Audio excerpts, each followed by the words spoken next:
Shivaji group of institutions. आज हम अपने और जितने भी बचे हुए क्वेश्चंस हैं यूपी बोर्ड में आए, प्लस आज के लेक्चर में हमने क्या किया है, एनसीईआरटी के कुछ टिपिकल क्वेश्चंस भी लिए हैं जो यूपी बोर्ड में नहीं आए हैं, वो मैं बता दूंगा। उन कुछ टफ क्वेश्चंस आ जाएं तो हम उनके लिए भी वर्स्ट केस सिनारियो में प्रिपेयर्ड रहें, ठीक है। तो बिना ज़्यादा देर के हुए आज का सेशन शुरू करते हैं। सो लेट्स बिगिन, ठीक है। इसमें कन्वर्ट करना है। अब अगर इसको इसमें कन्वर्ट करना है तो हमें ये दिख रहा है कि अगर हम यहाँ पे ये देखो, यहाँ CH2 है, यहाँ CH, यहाँ H लिख दें तो ये बन जाए, ठीक। बात तो समझ में आ रही है कि एथेनॉल तो डायरेक्टली ये नहीं बन सकता। क्यों? यहाँ पे 2 कार्बन है, यहाँ पे 4 कार्बन है। एक बात, जब भी ऐसे ट्रिपल बॉन्ड वाली 11th क्लास में एक रिएक्शन पढ़ी सोडियम एसिटाइलाइट की। सोडियम एसिटाइलाइट क्या था? NaC triple bond CH। अगर ट्रिपल बॉन्ड एकदम से इंट्रोड्यूस करना है पैरा पे, यही तो दिक्कत है।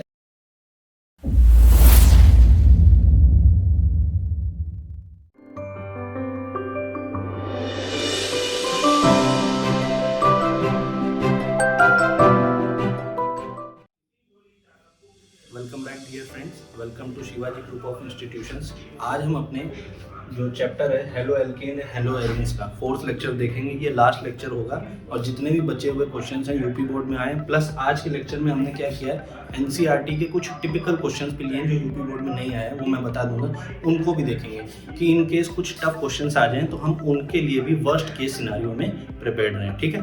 तो बिना ज़्यादा देर के हुए आज का सेशन शुरू करते हैं। सो लेट्स बिगिन, ठीक है।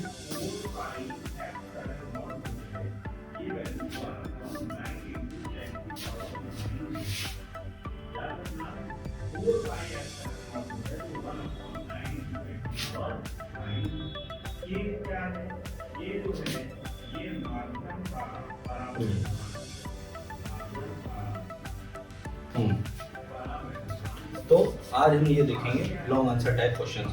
तो सबसे पहले तो देखिए, ये वाला क्वेश्चन तो कल ही डिस्कस कर लिया था। ये क्या था? एनवायरमेंटल केमिस्ट्री का। अब हमारे सिलेबस में नहीं है तो इसको हम छोड़ भी देंगे तो कुछ लूटने वाला नहीं है, ठीक है।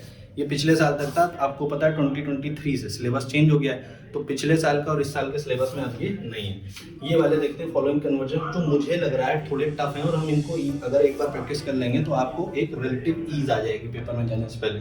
तो पहला क्या है, प्रोपीन टू प्रोपेन 1 ऑल, इसका कन्वर्जन देखते हैं। अब देखिए प्रोपीन क्या है, CH3 CH double bond CH2, ये क्या है? प्रोपीन। कन्वर्ट किस में करना है? प्रोपेन 1 ऑल, तो ये CH3 CH2 CH2OH, propane 1 all, इसमें कन्वर्ट करना है। अब अगर इसको इसमें कन्वर्ट करना है तो हमें ये दिख रहा है कि अगर हम यहाँ पे ये देखो, यहाँ CH2 है, यहाँ CH, यहाँ H लिख दें तो ये बन जाए, ठीक। CH2 में अगर एक OH लिख दें तो ये बन जाएगा, तो यहाँ पे एक OH भी लिख दें, ठीक। तो अल्टीमेटली हमें ऐड क्या करना है? H और OH। H और OH का मतलब क्या होता है? H2, यानी हम H2O ऐड कर दें तो हो जाएगा। और H2O किस ऑर्डर में ऐड करें? इसी ऑर्डर में कि H इधर है, OH इधर। तो ये क्या होता है? एंटी मार्कोनिकॉफ रूल, कल भी हमने डिस्कस किया था। एंटी मार्कोनिकॉफ में क्या करता है? Negative part goes to that carbon which has greater hydrogen, और मार्कोनिकॉफ क्या है? Negative part goes to that carbon which has lesser. तो यहाँ पे कब होता है? जब हम पेरोक्साइड की प्रेजेंस में ये रिएक्शन करें, ठीक है। कल भी ऐसा क्वेश्चन देखा था। तो फिर ये क्या बन जाएगा हमारा? इजिली प्रोपेन 1 ऑल, ठीक है। तो आई होप आपको समझ में आ रहा होगा, ठीक है। नेक्स्ट क्वेश्चन देखते हैं। चलिए नेक्स्ट क्वेश्चन देखते हैं। नेक्स्ट क्वेश्चन क्या है? एथेनॉल से हमें बनाना है ब्यूटाइन। अब चलिए देखते हैं एथेनॉल। तो एथेनॉल तो ये हो गया CH3 CH2OH, और बनाना क्या है? ब्यूटाइन, तो यानी CH3C ट्रिपल बॉन्ड CH3। अब एक बात तो समझ में आ रही है कि एथेनॉल तो डायरेक्टली ये नहीं बन सकता। क्यों? यहाँ पे 2 कार्बन है, यहाँ पे 4 कार्बन है। एक बात, जब भी ऐसे ट्रिपल बॉन्ड वाली चीज लानी होगी तो हमने 11th क्लास में एक रिएक्शन पढ़ी सोडियम एसिटाइलाइट की। सोडियम एसिटाइलाइट क्या था? NaC triple bond CH। अगर ट्रिपल बॉन्ड एकदम से इंट्रोड्यूस करना है, ठीक है, सैचुरेटेड चेन में, तो फिर हम क्या करते हैं? इस कंपाउंड का यूज करते हैं। इसको याद रखिएगा, इसीलिए मैंने इसको इंट्रोड्यूस किया। तो अगर इस कंपाउंड को इंट्रोड्यूस कर दें, सोडियम एसिटाइलाइट को, तो एकदम से कार्बन चेन में ट्रिपल बॉन्ड कभी भी इंट्रोड्यूस किया जा सकता है, ठीक। ये हो गई बात। तो अब हमको ये इंट्रोड्यूस करना है, तो देखिए कैसे बन सकता है हमको, क्योंकि इस बार कार्बन कार्बन बॉन्ड कहाँ चाहिए? बीच में, ठीक। तो बीच में चाहिए, तो इसको तो मान लो यही लेंगे, ये ले लिया CH3 CH2OH, तो जो भी इसका सब्स्टिट्यूशन है इस तरफ से आके लगेगा, तो ये तो एक तरफ से आके लगेगा ना। हमारी रिक्वायरमेंट ये कि इधर से भी एक कार्बन है, इधर से भी एक कार्बन है, बात समझ लो। तो ये कार्बन चेन दो कार्बन की जो है इसको डायरेक्टली इसमें ऐड नहीं कर सकते, उसको एसिटिलाइड में नहीं कर सकते, इसको पहले हमें रिड्यूस करना होगा एक कार्बन की चेन में कम से कम, ठीक, ये काम हमें करना होगा। तो पहला टारगेट हमारा क्या हो गया कि इस दो कार्बन की चेन को एक कार्बन में रिड्यूस करो, क्यों, हमारी रिक्वायरमेंट ही वैसी है कि अब एक कार्बन में रिड्यूस करने के बाद इसको दोनों तरफ से ऐड करो एसिटिलाइड में, इधर से भी इधर से भी। तो इसका मतलब जो सोडियम एसिटिलाइड लिया उसमें इधर भी सोडियम ले इधर भी सोडियम ले, तब जाके बनेगा। इतनी बात हमें समझ में आ गई। थोड़ा ट्रिपिकल क्वेश्चन है लेकिन एक बार का कर लेंगे तो फिर आसान होगा। आगे चलिए देखते हैं। अब ये हो गया CH3CH2OH, इसको हमको अल्टीमेटली रिड्यूस करना है सिंगल कार्बन में। तो कैसे कर सकते हैं, मान लीजिए हमने इसकी ऑक्सीडेशन कर दी। अब ऑक्सीडेशन करने के 535 तरीके आपको पता ही है, उनमें से कोई एक चुन लो, ठीक, केमनोफोर एसिडिक मीडियम में ले लिया, ठीक, या फिर पोटेशियम डाइक्रोमेट एसिडिक मीडियम में ले लिया, या फिर इन दोनों को एल्कलाइन मीडियम में ले लिया, एंड सो ऑन, कुछ भी जो आपका दिल करे स्वाद अनुसार, ठीक। अब अल्कोहल को ऑक्सीडेशन करते हैं तो हमें पता है क्या बनता है, एल्डिहाइड। जितने कार्बन का अल्कोहल उतने कार्बन का एल्डिहाइड, ठीक। तो यहाँ क्या बनेगा CH3CHO। फिर फर्दर ऑक्सीडेशन करेंगे तो क्या बनता है, ये तो हमें पता है, एसिड। अब ये तो ट्रेंड होता है, रिवर्स भी ट्रू होता है कि इसको एसिड को रिड्यूस करोगे तो क्या बनेगा एल्डिहाइड, एल्डिहाइड को रिड्यूस करोगे तो क्या बनेगा अल्कोहल, ठीक। अब ये रिएक्शन हमने पढ़ी है, इसको पहले NaOH से रिएक्ट कराएंगे तो ये बनेगा CH3CONO, और फिर NaOH से रिएक्ट कराएंगे इन प्रेजेंस ऑफ क्या, क्विकलाइन। तो हमें पता है फिर क्या हो जाता है, CH3COO जो रिएक्शन है, अगर आपको याद आ रही हो तो NaOH से जब रिएक्शन कराते हैं यहाँ पे पहले आ जाता है क्या, CH3COO Na, फिर ये जब NaOH से रिएक्ट करेगा तो क्या बन जाता है, Na2CO3 निकलने के बाद मीथेन गैस। इतनी बात क्लियर। तो हमने क्या किया, दो कार्बन की चेन को रिड्यूस कर दिया किसमें, एक कार्बन की चेन में। अब जब हमारे पास ये कन्वर्ट हो गया किसमें, मीथेन में, तो इधर सॉल्व करते हैं। तो मीथेन में आ गया। अब अगर हमारे मीथेन की रिएक्शन क्लोरीन से करा दे सनलाइट के H में, तो क्या बन जाएगा CH3Cl। अब हमारा काम आसान हो गया। अब तो आप समझी गए होंगे कि अगर हमारा CH3Cl बन गया तो अब एसिटिलाइड हम ले लें, इधर ले लें acetylide NaC triple bond C Na, और इधर क्या ले लें CH3Cl, और इधर भी क्या ले लें CH3Cl। तो इधर से NaCl निकला, इधर से भी NaCl निकला, और जो कंपाउंड बना वो क्या बना, जो हमें चाहिए था CH3C triple bond C CH3। हालांकि ये क्वेश्चन आया नहीं है, बट ये एक अच्छा क्वेश्चन है और प्रोबेबल क्वेश्चन है, इसलिए मैंने ले लिया क्योंकि इससे मिलता जुलता क्वेश्चन आया था बोर्ड में। अभी 2024 में क्वेश्चन क्या आया कि इसको एथेनॉल को कन्वर्ट करो किसमें, ब्यूट-1 आयन। तो वो तो हम अभी देखेंगे, लेकिन ये उससे ज्यादा टफ क्वेश्चन है, तो इसलिए मैंने इस क्वेश्चन को यहाँ पे रखा है, ठीक है। अच्छा क्वेश्चन है, इसको 2-3 बार प्रैक्टिस कीजिएगा, स्क्रीनशॉट ले लीजिएगा। आई होप आपको ये समझ में आ रहा होगा, ठीक है। चलिए अब एक काम करते हैं कि ब्यूट-1 आयन भी बना के देखते हैं, क्योंकि 2024 में बोर्ड ने पूछा तो पूरी प्रोबेबिलिटी है कि फिर से रिपीट हो जाए। ये उससे एक लेवल टफ क्वेश्चन है, ठीक है। चलिए नेक्स्ट क्वेश्चन देखते हैं क्या है।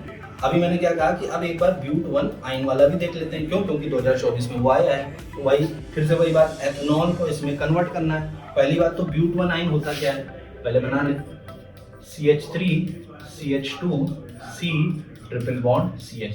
तो आप देख रहे हो यहाँ पे अगर हम C ट्रिपल बॉन्ड CH इधर है, इधर Na ले लें, वही सोडियम एसिटाइड, दोनों तरफ की तो जरूरत नहीं क्योंकि इस बार इधर H है, तो इधर से पूरा एक CH3CH2 जो चेन है उसी से रिएक्शन करा दें।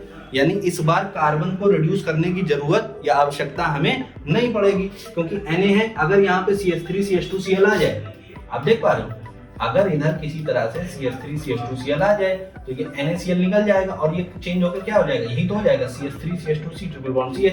तो इस बार क्योंकि हमारी जरूरत नहीं है तो हम ये दो कार्बन की चेन जो है एथेनॉल की उसको सिंगल कार्बन में रिड्यूस नहीं करेंगे, हम अपना काम आसान करेंगे, ठीक है। काम को कठिन नहीं बनाएंगे जैसे पिछली बार था। चाहे तो वैसे भी कर सकते हैं, उस केस में क्या करना पड़ेगा, दोनों तरफ सोडियम लेना पड़ेगा, फिर उसको मीथेन में रिड्यूस कर दो, फिर वो हो सकता है। लेकिन जब वो पूछा ही नहीं तो वो क्यों करना है, ठीक। चलो देखते हैं।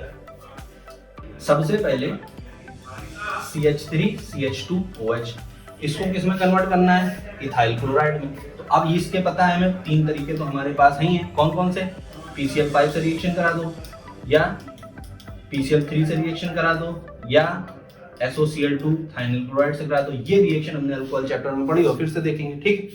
अल्कोहल की रिएक्शन इन तीनों में से करा दो किसी से भी, तो मेजर प्रोडक्ट क्या बनता है हमें पता है क्या, CH3CH2Cl। उसके अलावा जो बनता है वो क्या है, माइनर प्रोडक्ट, और माइनर प्रोडक्ट में ऑर्गेनिक केमिस्ट्री में कोई काम है नहीं। इतना काम हमारा हो गया, ठीक। अब ये जो बन गया CH3 CH2 Cl, इसकी रिएक्शन किससे करा दें? सोडियम एसिटाइलाइड, ये जो हमने यहाँ लिया था, ठीक, Na ट्रिपल बॉन्ड CH। अब अगर इधर से NaCl निकला तो क्या बना? CH3 CH2 C triple bond CH। तो देखो जो चाहिए था वही हो गया। और यही क्वेश्चन 2024 में यूपी बोर्ड में आया था, ठीक है। तो 2024 वाला भी हमने देख लिया, ठीक है। आई होप आपको ये क्वेश्चन समझ में आया होगा, ठीक है। इसका स्क्रीनशॉट ले लीजिएगा, फिर हम नेक्स्ट क्वेश्चन में चलेंगे, ठीक है। आई होप आपने ये कर लिया होगा। नेक्स्ट क्वेश्चन देखते हैं, चलिए। ये देखिए नेक्स्ट क्वेश्चन क्या है भाई? बेंजीन से हमें जाना है 4 ब्रोमो और नाइट्रो बेंजीन, ठीक है। तो ब्रोमो ग्रुप भी इंट्रोड्यूस होना है, नाइट्रो ग्रुप भी होना है बेंजीन में, ठीक है। अब हमारे सिलेबस में नाइट्रोबेंजीन तो है नहीं, हमारे सिलेबस में क्या है? क्लोरोबेंजीन। तो अगर हम पहले क्लोरोबेंजीन या मतलब पहले ब्रोमोबेंजीन बना ले तो आसान पड़ेगा, जो हमने पढ़ा है। तो ये ले लेते हैं हम बेंजीन, ठीक। इसकी रिएक्शन करा दें किससे? ब्रोमीन से। किसकी प्रेजेंस में? FeCl3 होता था वहां, तो यहाँ पे FeBr3, तो ये किस में कन्वर्ट हो जाएगा? ब्रोमोबेंजीन बन गया। ये क्लोरोबेंजीन की तरह ही है, इतना तो हमने पढ़ा, इसमें कोई दिक्कत की बात नहीं। ये क्या है हमारा? Br2। ये क्या था हमारा? Br2 ब्रोमीन, ठीक। और ये क्या है? FeBr3। कल भी डिस्कस हुआ था, ये किस तरह बिहेव करता है? Lewis acid. भूल मत जाना, किस तरह बिहेव करता है? लोइस एसिड, ठीक। होगी। अब हमारी अगर ब्रोमोबेंजीन बनके तैयार हो गई है, ठीक है। अब हमारी रिक्वायरमेंट क्या है कि चौथे पोजीशन पे ब्रोमो हो नाइट्रो के। तो यानी कि अगर इसको मैं 1 मान लूं थोड़ी देर के लिए 1 2 3 4, तो इसके चौथे पोजीशन पे क्या हो? नाइट्रो। उल्टा कह रहा है ये कि अगर मैं इसको 1 मानूं तो 2 3 4, तो बात तो वही है। इसके चौथे में ये है, इसके चौथे में ये है, तो चाहे इसके चौथे में देखो चाहे इसके चौथे में, बात वही है कि जहां ब्रोमो ग्रुप लगा है उसके चौथे पोजीशन पे क्या आ जाए? Nitro group. इतनी बात समझ में आ गई। तो ब्रोमो के चौथे पोजीशन पे नाइट्रो ग्रुप कैसे आता है? ये तो हमें पता है, ये तो हमने पढ़ाई। कौन सी रिएक्शन है हमारे सिलेबस में? अब हमें पता है हमारे सिलेबस की एक रिएक्शन है, कल हमने देखी थी कि इलेक्ट्रोफिलिक सब्स्टिट्यूशन रिएक्शन हमारे सिलेबस में है 4 प्रकार की। कौन कौन सी? हेलोजिनेशन, सल्फोनेशन, नाइट्रेशन और 2 प्रकार की फ्रीडल-क्राफ्ट रिएक्शन, एल्काइलेशन, एसिलेशन, ठीक। अभी यहाँ पे हमें किस पे ध्यान देना है? नाइट्रेशन। तो अगर हमारे पास ब्रोमोबेंजीन बन गई है, ठीक, बन गई है, अगर हम इसका नाइट्रेशन कर दें कंसंट्रेटेड HNO3 और H2SO4, बात दोहराने की जरूरत तो नहीं है कि ऑर्गेनिक केमिस्ट्री में HNO3 और H2SO4 कैसे टूटता है? OH- और NO2+, ठीक। अब हमें पता है कि ऑर्गेनिक केमिस्ट्री में ये ऐसे ही टूटता है, उसी हिसाब से रिएक्शन कर दो कि अब ये जो NO2+ है ये कहाँ अटैक करेगा? या तो ऑर्थो पे या तो पैरा पे, तो दोनों पे अटैक करा दो। तो ये लगा Br, एक बार इसकी ऑर्थो पे NO2, ठीक, एक बार इसकी पैरा पे हो गया।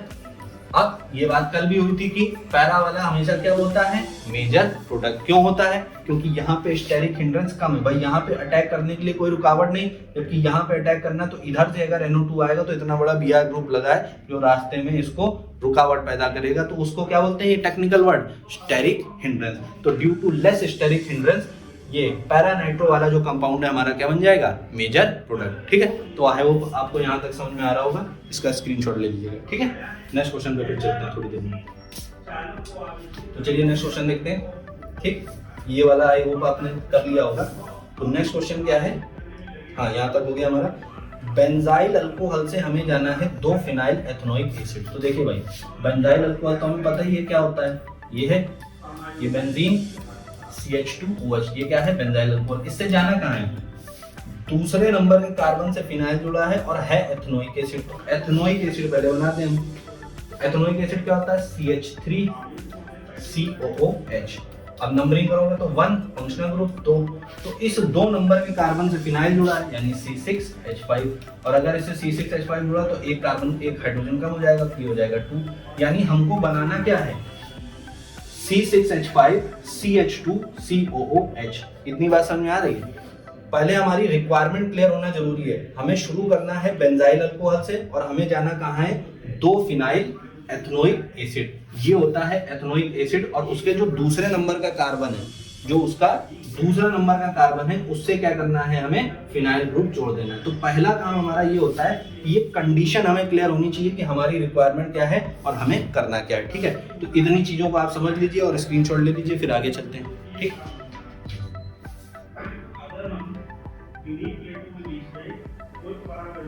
ठीक, तो इतनी बात आई होप आपको समझ में आ गई होगी। अब नेक्स्ट देखिए, हमको ये बात समझ में आ रही है कि यहाँ पे क्या करना है, हमें रिंग एक्सपेंशन। तो अगर हमें रिंग एक्सपेंशन करना है तो इसका मतलब एक कार्बन कंपाउंड इंट्रोड्यूस होना जरूरी है। ठीक है, तो कार्बन कंपाउंड हम लोग इंट्रोड्यूस करने के तरीके क्या है हम लोग के पास। कार्बन कंपाउंड देखिए एक्स्ट्रा तभी इंट्रोड्यूस हो सकता है जब या तो हम RMGX ले लें, एक मिनट, अगर हम RMGX ले लें तो उससे एक्स्ट्रा कार्बन आता है, या फिर साइनाइड ग्रुप जोड़ दें तो इसमें भी कार्बन आता है। तो क्योंकि कार्बोक्सिलिक बनाना है, हमें पता है इसका जो वो हाइड्रोलिसिस होता है उससे क्या आ जाता है, कार्बोक्सिलिक ग्रुप। तो अगर हम ये वाला ग्रुप ले लें तो काम आसान हो जाएगा। अब जिन बच्चों को ये नहीं आता है तो इस रिएक्शन पे जाने से पहले मैं ये समझा देता हूँ कि अगर कभी भी साइनाइड ग्रुप है, मान लीजिए उदाहरण के तौर पे हमारे पास ये दिया है CH3C ट्रिपल बॉन्ड N, ठीक। अब इसका क्या करना है, हाइड्रोलिसिस। तो कैसे होगा जरा ध्यान से देखना बेटा, ध्यान से। अब देखो ये मैं बार बार क्लास में सिखाता हूँ कि मान लो HCl लगा है तो HCl कैसे टूटता है, प्लस माइनस, ये तो सबको पता है। बात ये है मुद्दा कि अब ये ऐसा करता क्यों है, इस पे ही माइनस इस पे ही प्लस क्यों, क्योंकि पीरियोडिक टेबल में जो चीज राइट हैंड साइड की होती है, किस तरफ, राइट हैंड साइड तरफ, वो क्या होती है, मोर इलेक्ट्रोनेगेटिव। वो मोर इलेक्ट्रोनेगेटिव है तो उस पर क्या आएगा, नेगेटिव चार्ज। होता है लेफ्ट हैंड तरफ है उस पर क्या आएगा, पॉजिटिव चार्ज, क्योंकि इसमें पॉजिटिव चार्ज आएगा और इस पे नेगेटिव चार्ज आएगा। इतनी बात तो हमें क्लियर है। तो इसका मतलब क्या हो गया कि जो right hand side periodic table पे उस पर नेगेटिव चार्ज और लेफ्ट हैंड साइड उस पर पॉजिटिव चार्ज। तो कार्बन और नाइट्रोजन का राइट साइड कौन है, नाइट्रोजन, लेफ्ट साइड कौन है, कार्बन। तो अगर इलेक्ट्रॉन का ट्रांसफर होगा इस तरीके से तो फिर क्या होगा, CH3C कार्बन पे पॉजिटिव चार्ज और डबल बॉन्ड नाइट्रोजन पे नेगेटिव चार्ज। ठीक, इतनी बात आई होप समझ में आ रही होगी। अब यहाँ हाइड्रोलिसिस करना है तो वाटर कैसे टूटता है, H+OH-। तो नेगेटिव वाली जगह पे कौन अटैक कर देगा, H+, पॉजिटिव वाली कौन जगह अटैक करेगा, OH। ठीक, तो यहाँ पे बन क्या जाएगा, CH3COH डबल बॉन्ड NH। ये बात समझ में आ रही है। ये एक चरण का हाइड्रोलिसिस हुआ। अभी भी तो डबल बॉन्ड मौजूद है, अभी भी तो कार्बन नाइट्रोजन में इलेक्ट्रोनेगेटिविटी है, तो फिर से हाइड्रोलिसिस करो। तो फिर से हाइड्रोलिसिस जब करोगे तो फिर से इलेक्ट्रॉन का ट्रांसफर होगा, फिर से होगा तो क्या होगा, अब OH कार्बन पे positive charge, single bond NH और नाइट्रोजन पे नेगेटिव चार्ज। अब क्योंकि हाइड्रोलिसिस है तो यहाँ पे OH अटैक करेगा और यहाँ पे H+ अटैक करेगा। अब जब ये अटैक करेगा तो बनेगा क्या, इसको अगर हम जोड़ के लिख दें तो क्या बनेगा, CH3COH, नीचे भी OH और इधर NH2 बन गई। क्लियर हो गई बात। अब एक कार्बन पे 2 OH कभी आ नहीं सकते, ये आपको पता है रूल। और एक कार्बन पे कभी भी 2 OH आएंगे क्योंकि ब्रह्मा जी का वरदान बता ही रखा है क्लास में। एक कार्बन पे 2 OH आएंगे तो फिर क्या होगा कि ये किराए पे पानी फिर जाएगा, पानी फिर जाएगा तो यहाँ से वाटर निकालो। वाटर निकालने के बाद बचा क्या, CH3CONH2 अमाइड बन गया। अब फिर से जब इसकी हाइड्रोलिसिस करोगे तो ये बॉन्ड भी ब्रेक हो जाएगा और यहाँ क्या आएगा, नेगेटिव चार्ज, और यहाँ क्या आएगा, पॉजिटिव चार्ज। ठीक, कार्बन पे पॉजिटिव चार्ज, नाइट्रोजन पे नेगेटिव चार्ज। अब इस पे जब क्या होगा, OH अटैक करेगा और इस पे H+ अटैक करेगा तो बन क्या जाएगा हमारा, एसिटिक एसिड। ठीक, अब ये सब मैंने आपको क्यों समझाया कि डायरेक्ट में लिख दूंगा तो हो सकता है कुछ बच्चे समझ ना पाए। तो अगर इसको अब हम डायरेक्ट लिखने की कोशिश करें और शॉर्ट में लिखने की कोशिश करें तो हमारा जिस्ट क्या निकला मैटर का, आई होप यहाँ तक आपने समझ लिया होगा। तो gist of the matter is कि कभी भी अगर साइनाइड की हाइड्रोलिसिस होगी, किसकी, एक मिनट, कभी भी अगर साइनाइड की हाइड्रोलिसिस होगी और पूरा लास्ट तक होगी तो फिर उससे क्या निकलेगा, carboxylic acid and ammonia gas. ठीक, ये हमने देख लिया। अब डायरेक्ट क्वेश्चन पे आते हैं। पहले डायरेक्ट नहीं कहते ताकि आपको ये चीज समझ में आ जाए, क्योंकि रास्ते में इसकी जरूरत पड़ेगी और वैसे भी साइनाइड हमारे सिलेबस में है ही अमीन्स में। ठीक है, तो जरूरत तो पड़नी है। चलिए अब देखते हैं क्वेश्चन क्या था, बेंजाइल अल्कोहल को 2 फिनाइल एथेनोइक एसिड में करना है। तो भाई ये था हमारा बेंजाइल अल्कोहल। ठीक, अब हमने पढ़ा है कि साइनाइड की रिएक्शन जब हम वो केसियन वाली रिएक्शन करते हैं तो वो किससे पढ़ते हैं, कल भी हमने देखा था वो हमारे एल्काइल हैलाइड वाले चैप्टर में कि RX की रिएक्शन केसियन से करें तो काम बन जाएगा। तो केसियन से रिएक्शन कब है हमारे सिलेबस में, RX है। RX मतलब एल्काइल हैलाइड, लेकिन यहाँ तो अल्कोहल है, तो अल्कोहल को हैलाइड में अगर चेंज करते हैं तो काम बन जाएगा। अब अल्कोहल को हैलाइड में कैसे चेंज करते हैं तो ये तो मैंने आज ही बताया। इसके तो हमारे पास 3 तरीके हैं, कौन सा, या तो PCl5 से करा दो, या तो PCl3 से करा दो, या तो SOCl2 से करा दो। ठीक, तो क्या बन जाएगा, CH2Cl बन जाएगा। ठीक, अब ये एल्काइल हैलाइड की फॉर्म में आ गया, ये सॉरी CH2Cl है, ये एल्काइल हैलाइड की फॉर्म में आ गया। अब कुछ नहीं, अब काम आसान। अब अगर इसकी से रिएक्शन करा दें तो ये क्या हो गया हमारा, ये क्या हो गया, CH2CN साइनाइड बन गया। अब अगर ये साइनाइड बन गया तो क्या करना है, इसकी हाइड्रोलिसिस, और साइनाइड की हाइड्रोलिसिस होती है तो वो किसमें कन्वर्ट हो जाता है, कार्बोक्सिलिक एसिड हो जाता है, तो ये हो जाएगा CH2COOH। अब यही तो पूछा था हमसे कि एथेनोइक एसिड तो 2 कार्बन की चेन, तो नंबरिंग यहाँ से शुरू 1 2 और 2, जो एथेनोइक एसिड है उसमें दूसरे नंबर के कार्बन से क्या जुड़ा, फिनाइल, तो दूसरे नंबर कार्बन से फिनाइल, तो यही तो पूछा था, देखो ये बन गया। अगेन ये क्वेश्चंस मैं रिपीट करता हूँ यूपी बोर्ड में नहीं आए हैं, तो ये फिर भी मैं क्यों करा रहा हूँ कि बिल्कुल ही तुम्हारी किस्मत खराब है और बहुत ही ज्यादा टफ क्वेश्चन पेपर आ गया, उस सिनारियो के लिए प्रिपेयर करने के लिए कर रहे हैं। अगर आपको, भाई मैं फिर से दोहरा रहा हूँ, ये टफ क्वेश्चंस हैं, इनको लास्ट में करना है, ठीक है, इनकी प्रायोरिटी बाद में रहेगी। ये इसलिए है कि बहुत ही ज्यादा टफ आ गया और आपको बिल्कुल ठान ही लिया 99 लाने, तो उस केस के लिए करा रहा हूँ कि कुछ भी छूट ना जाए। वैसे इस टाइप के क्वेश्चन बोर्ड में नहीं आते, बहुत टफ लेवल के क्वेश्चन है, इजी नहीं है। ठीक है, नेक्स्ट क्वेश्चन देखते हैं। नेक्स्ट क्वेश्चन क्या है भाई, तो ये तो हो गया। अब देखते हैं एनिलीन से क्लोरोबेंजीन, चलो भाई ये भी देख लेते हैं। तो ये रहा हमारा एनिलीन, ये तो हमें पता है। अब एनिलीन से जाना है क्लोरोबेंजीन पे, तो डायरेक्ट कोई रिएक्शन तो हमारे सिलेबस में ऐसी है नहीं। ठीक, हाँ एक रिएक्शन हमने जरूर पढ़ी है कि HNO2 की रिएक्शन अगर करा दें 0 से 5 डिग्री पे तो क्या होता है, डायजोनियम सॉल्ट बन जाता है, पढ़ा है हमने। ठीक है, डायजोनियम सॉल्ट बन जाता है, फिनाइल डायजोनियम क्लोराइड बन जाएगा, ये नाइट्रोजन है, N ट्रिपल बॉन्ड N, ये क्या होता है, डायजोनियम सॉल्ट। ठीक, अब हमारे सिलेबस में हमने क्या पढ़ा है, क्या बनाना था हमें, क्लोरोबेंजीन। हमारे सिलेबस में हमने ये पढ़ा है, ये हमने क्यों बनाया, क्योंकि हमारे सिलेबस में एक रिएक्शन है सैंडमेयर रिएक्शन, जो कि क्या है, लेबोरेटरी, कल भी कराया था लेबोरेटरी प्रिपरेशन।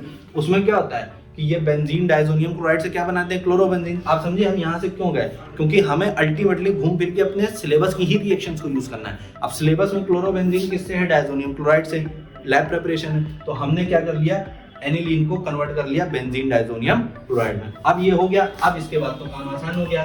नेक्स्ट रिएक्शन कौन सी थी, सैंडमेयर रिएक्शन, याद हो रही होगी, कल ही किया था। अगर ये क्लियर नहीं आ रहा तो CuCl प्लस HCl। ठीक, अच्छा एक इससे मिलती जुलती और रिएक्शन कौन सी थी, गटरमैन रिएक्शन। उसमें क्या था, CuCl की जगह बस Cu प्लस HCl। तो जो आपका मन करे स्वाद अनुसार, चाहे तो सैंडमेयर रिएक्शन करा दीजिए, चाहे तो गटरमैन रिएक्शन करा दीजिए, दोनों से ही क्या आ जाएगा। अब सीधे इसकी जगह, आपको पता है ये मैंने कल भी बताया था, ये कॉम्प्लेक्स कंपाउंड होता है, बहुत ही ज्यादा बल्की ग्रुप होता है, अनस्टेबल। तो जब भी इसकी रिएक्शन होती है तो सबसे पहला काम तो ये होता है, उसमें से नाइट्रोजन गैस एस्केप कर जाती है। फिर अब यहाँ वाला जो HCl है ये जाके यहाँ इसको रिप्लेस करता है और ये वाला Cl इसकी जगह इधर आ जाता है। तो एनीवे यहाँ पे फिर से क्या बन जाएगा, क्लोरोबेंजीन। अब ये आसान हो गया क्योंकि ये रिएक्शन हम कौन सी फॉलो कर रहे हैं, सैंडमेयर रिएक्शन। अब प्यारे बच्चों एक बात समझ लेना, एक बात समझ लेना, जब कभी भी कोई मौका मिल जाए, चाहे कन्वर्जन हो चाहे थ्योरी में हो, मौका मिल जाए कि ये नेम रिएक्शन है, ये नेम रिएक्शन है सैंडमेयर रिएक्शन का, तो लिखने से चूकना मत। भले ही ये प्रोसेस आप पूरा कर दो, बेंजीन डायजोनियम क्लोराइड और बेंजीन डायजोनियम क्लोराइड से यहाँ, अब आपको पता है यहाँ से यहाँ तक वाले प्रोसेस को क्या बोलते हैं, सैंडमेयर रिएक्शन। तो एग्जाम में ये लिखना मत भूलना कि this reaction is also known as Sandmeyer reaction या this reaction is also known as Gattermann reaction. ठीक, इससे बहुत अच्छा इंप्रेशन पड़ता है और जो एग्जामिनर आपका चेक कर रहा होता है वो खुश हो जाता है। बहुत ज्यादा इंग्लिश नहीं लिखनी, लेकिन जहां पे भी आप सैंडमेयर लिखोगे उसको बॉक्स करके हाईलाइट कर देना कि इस तरीके से आपने डब्बे में अलग से ही दिखा दिया, खूबसूरत दिख रहा है कि हाँ भाई ये क्या है, सैंडमेयर रिएक्शन। तो प्रेजेंटेशन पे भी ध्यान देना है। ठीक है, आई होप यहाँ तक समझ में आ गया होगा। चलिए नेक्स्ट क्वेश्चन देखते हैं। नेक्स्ट क्वेश्चन क्या है, 2 क्लोरोप्रोपेन से, चाहिए ओ नहीं है, मिसप्रिंट है, सॉरी हाँ, 2 क्लोरोप्रोपेन से 1 प्रोपेनॉल तक जाना है। चलो भाई देखते हैं क्या है मैटर। प्रोपेन 2 क्लोरो, तो इसका मतलब है CH3 CH Cl और ये भी क्या है CH3। ठीक है, इससे जाना कहाँ है भाई हमें, इससे जाना है 1 प्रोपेनॉल, तो CH2OH और CH2CH3, बात समझ गए। तो वहां से चले थे और यहाँ जाना है, तो इसको नोट कीजिए यहाँ तक, फिर हम इसमें आगे चलते हैं। 2 क्लोरोप्रोपेन से 1 प्रोपेनॉल, ठीक है, ये बात समझ गए। अब देखो क्लोरीन हट जाना चाहिए, इस रिएक्शन में रिक्वायरमेंट क्या है कि ये क्लोरीन हट जाना चाहिए, OH तो बाद में आएगा, बात की बात है, क्लोरीन हट जाना चाहिए। किसी चीज को हटाना, कल से मैं समझा रहा हूँ या बार बार समझा रहा हूँ, हटाने को क्या बोलते हैं केमिस्ट्री की भाषा में, डी। किसी चीज को हटाना उसको क्या बोलते हैं, डी। हटाना किसको है, इसको, ये क्या है, हेलोजन, तो डी हटाना क्या है, हेलोजन। तो डी हेलोजन वाली रिएक्शन हमारे सिलेबस में कौन सी है, डी हाइड्रो हेलोजिनेशन। कौन सी है, डी हाइड्रो हेलोजिनेशन, यानी अकेले हेलोजन नहीं हटता है, उसके साथ का हाइड्रो भी हटता है। तो अब क्योंकि क्लोरीन बीच में और ये सिमेट्रिकल, अब चाहे इधर से जहां से आपका मन करे वहां से क्या हटा दीजिए, हाइड्रोजन। तो अब अगर इसकी रिएक्शन में करा दूं CH3 CH Cl CH3 किससे, एल्कोहलिक KOH। अब आपको पता है कि अल्कोहलिक KOH क्या करता है, एलिमिनेशन, आदमी को ही एलिमिनेट कर देता है, तो रिएक्शन भी कैसी होगी, एलिमिनेशन। तो अल्कोहलिक KOH क्या करेगी, एलिमिनेशन रिएक्शन। तो अगर इधर से Cl हटेगा तो इधर से क्या हटेगा, H। अब अगर इधर से H हटेगा तो क्या बन जाएगा, CH2 डबल बॉन्ड CH और CH बन गया, ठीक। ये क्या हो गया, डिहाइड्रो हेलोजिनेशन। तो पहला काम हमारा हो गया कि भाई क्लोरीन से छुटकारा पाना था और क्लोरीन को हमने यहाँ से हटा दिया। अब क्लोरीन को अगर हमने यहाँ से हटा दिया तो नेक्स्ट काम क्या है, हमें पहुंचना तो यहाँ है। अब यहाँ पहुंचने के लिए अगर व्यवस्था देखें तो क्या हो सकता है, ये उल्टा लिखा है कि इधर देखो CH3 है, इधर हम चाहते हैं कि CH2 हो जाए, इधर CH है, तो मतलब इधर एक H आ जाना चाहिए और इधर क्या आ जाना चाहिए, OH आ जाना चाहिए, ठीक। तो यानी कि अब इसमें जोड़ना क्या है, अब इसमें जोड़ना क्या है, वाटर जोड़, H और OH क्या होता है, वाटर जोड़ के ही आएगा। लेकिन OH कहाँ जाना चाहिए, उस कार्बन के पास जिसके पास ज्यादा हाइड्रोजन है। तो ये तो मार्कोनिकॉफ से उल्टा रूल चल रहा है, तो ये यहाँ पे क्या लग रहा है, एंटी मार्कोनिकॉफ रूल। और एंटी मार्कोनिकॉफ रूल लगेगा तो वाटर किसकी प्रेजेंस में ऐड करना होगा, पर ऑक्साइड। ये भी हम पढ़ चुके हैं, पर ऑक्साइड की प्रेजेंस में जब रिएक्शन होती है तो यहाँ क्या चलता है, एंटी मार्कोनिकॉफ रूल। तो अब इसको जब हाइड्रोलिसिस करोगे पर ऑक्साइड की प्रेजेंस में, तो हमारा क्या बन जाएगा, 1 प्रोपेनॉल। तो 2 स्टेप में रिएक्शन होगी। पहले क्या करेंगे, एल्कोहलिक KOH से रिएक्शन कराएंगे तो डिहाइड्रोहेलोजिनेशन हो गया, एल्कीन बन गया। फिर इसमें क्या कर दिया, हाइड्रोलिसिस कर दी। आप देख लो ये सेम टाइप के रिएक्शन बार बार कैसे न कैसे किसी फॉर्म में रिपीट होता है, इसलिए इसको इस बार दिया, क्योंकि पिछली बार जो बोर्ड ने पूछा था वो मार्कोनिकॉफ एडिशन था, तो इस बार हमने एक एंटी मार्कोनिकॉफ वाला भी ले लिया, ठीक है, ताकि आप प्रिपेयर्ड हो, ठीक है। आई होप आपको यहाँ तक समझ में आया होगा। नेक्स्ट देखते हैं, नेक्स्ट रिएक्शन क्या है भाई, क्लोरोबेंजीन से हमें जाना है पैरानाइट्रोफिनॉल पे। चलो ये भी देखते हैं, ये है हमारी क्लोरोबेंजीन, इससे जाना कहाँ है, पैरानाइट्रोफिनॉल। तो चलो ये भी देखते हैं, ये है हमारा फिनॉल और पैरानाइट्रो ये है।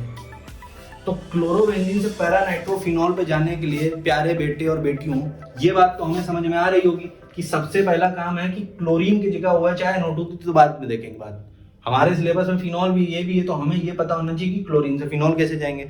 अब अगर सबसे पहला ये काम हो गया तो काम आसान है। तो सबसे पहला काम क्या है, क्लोरोबेंजीन से कहां पे पहुंच जाए, फिनॉल पे। अब हमें पता है कि हमारे सिलेबस में क्लोरोबेंजीन से फिनॉल जाने के लिए कौन सी रिएक्शन है, कल भी बार बार दोहरा रहे थे, डाउस प्रोसेस। कौन सी है, डाउस प्रोसेस। और अभी थोड़ी देर पहले मैंने क्या कहा कि जब भी आप कोई कन्वर्जन करेंगे और आपके बीच में करते करते कोई नेम रिएक्शन आ जाती है, क्या, नेम रिएक्शन, तो ये जरूरी है, मैंडेटरी है कि आप उस नेम रिएक्शन का नाम लिखें और उसको ब्रैकेट में सर्किल कर दें, हाईलाइट कर दें, चाहे रेक्टेंगुलर बॉक्स बना दें, ताकि उसको दिख जाए कि देखो इस बच्चे को सिर्फ रिएक्शन नहीं, ये भी पता है। ये डाउस प्रोसेस बहुत बहुत बहुत ज्यादा अच्छा इंप्रेशन पड़ता है, ठीक है, किसी भी फैकल्टी का, ध्यान रखिएगा।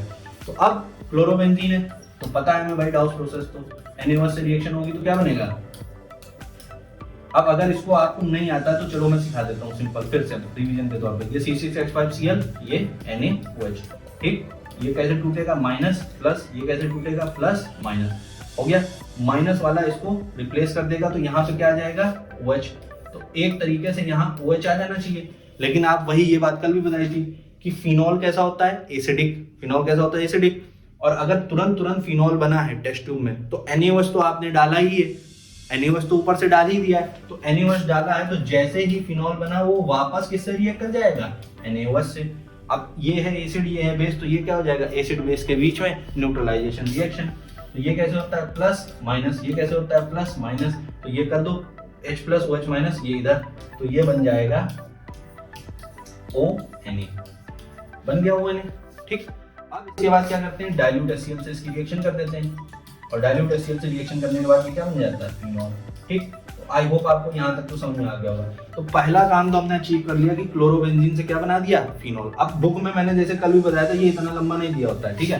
पहले यहाँ तक आई होप आपका रिवीजन हो गया होगा, आपने समझ लिया होगा, ठीक है। बुक में कैसे दिया होता है, एक मिनट, ये रहा क्लोरोबेंजीन, सीधे लिख देते हैं कि 2 NaOH से रिएक्शन है और फर्स्ट करके, और सेकंड में लिख देते हैं डाइल्यूट HCl, डाइल्यूट तो पता ही है आपको, ठीक, डाइल्यूट HCl, और सीधे क्या बना देते हैं, फिनॉल। और इस प्रक्रिया को क्या बोलते हैं, डाउस प्रोसेस। समझाते नहीं है बुक में, तो आप ऐसे भी लिख दोगे तो आपको पूरे नंबर मिल जाएंगे, लेकिन आपकी अंडरस्टैंडिंग लेके आपको याद करना पड़े, रटने का पोर्शन कम हो जाए, इसलिए मैं इतना समझा देता हूँ। तो एनीवे डाउस प्रोसेस यूज करके हमने क्या बना लिया, क्लोरोबेंजीन से फिनॉल बन गया।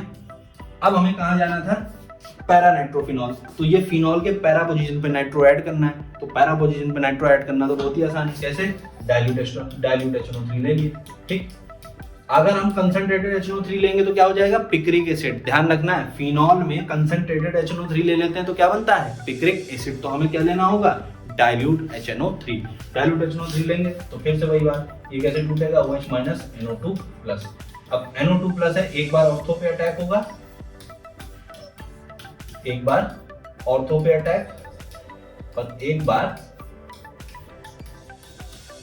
पैरा पे अटैक। और क्योंकि पैरा वाला क्या होता है, मेजर, कारण क्या है, इधर स्टेरिक हिंड्रेंस है और इधर कोई स्टेरिक हिंड्रेंस नहीं है, तो ये वाला क्या हो जाता है, हमेशा मेजर प्रोडक्ट। ठीक है, तो हमने क्या देखा कि क्लोरोबेंजीन से पैरा नाइट्रोफिनॉल कैसे बनेगा, ऐसे बनेगा। रास्ते में कौन से प्रोसेस की जरूरत पड़ेगी, डाउस प्रोसेस। अब क्योंकि इससे ऑर्थो पैरा वाला ही चाहिए था, तो हमें HNO3 कौन सा लेना है, डाइल्यूट HNO3। अगर कंसंट्रेटेड ले लेंगे तो गलत हो जाएगा, क्योंकि कंसंट्रेटेड HNO3 में क्या हो जाता है, पिक्रिक एसिड। पिक्रिक एसिड याद है ना, कैसा होता है, OH तीनों, मतलब ये दोनों ऑर्थो और पैरा पोजीशन पे क्या आ जाता है, NO2। ठीक, डन। ठीक, चलिए नेक्स्ट क्वेश्चन देखते हैं।